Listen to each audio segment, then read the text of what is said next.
Having resumed plenary after the Salah break, first on the table of the lawmakers is a letter of request from Acting President Osinbajo for confirmation of Lanre Gbadambiamila as DG of National Lottery Commission. Senator Ahmed Yerima, citing Order 14 as regards the letter of confirmation, reminded the Senate that the acting president has once stated that the Senate doesn't have the power to confirm, insisting that the issue must be clarified by the Senate before going ahead with the consideration of the request. The acting president is changing his statement or his action by this letter, and I'll want this hollow chamber to discuss this matter before the issue is, before the continuation of the action on this letter. Let's discuss this particular statement by acting president and see how it relates to our constitutional powers, because the constitution is very, very clear. And this matter is dividing even the senior advocates of Nigeria. The majority of people have spoken.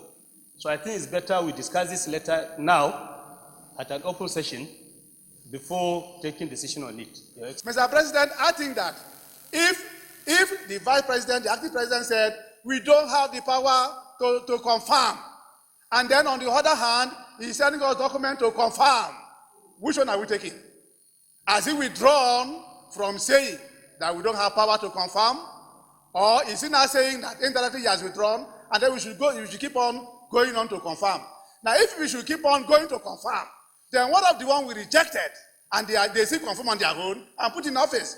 The upper chamber, however, asked the acting president to withdraw his statement, saying the Senate doesn't have the power to confirm nominees and respect the rejection of nominees by the Senate.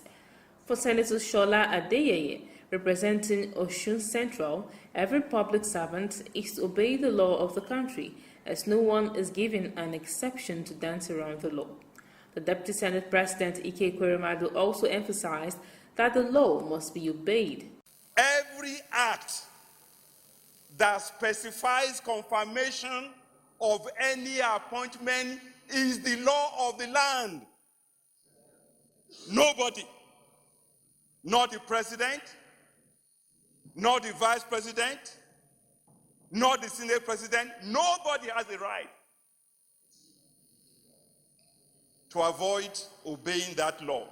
The Constitution went ahead in Section 4 and said, any appointment to the office of Ambassador, High Commissioner, or other principal representative of Nigeria abroad shall not have effect unless the appointment is confirmed by the Senate. So if you look at these sections, you discover that none of them, as I said, is tenor, not one.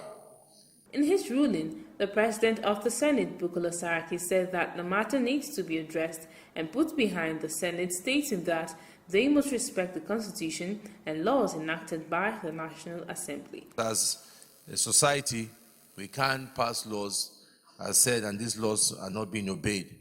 It is very clear that these resolutions as passed must be acted upon by the acting president and ensure that we continue to respect our democracies, our law, and our constitution.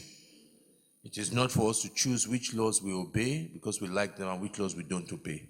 That is not the way any civilized or modern society will work. And we hope that the acting president will take appropriate action in line with these resolutions.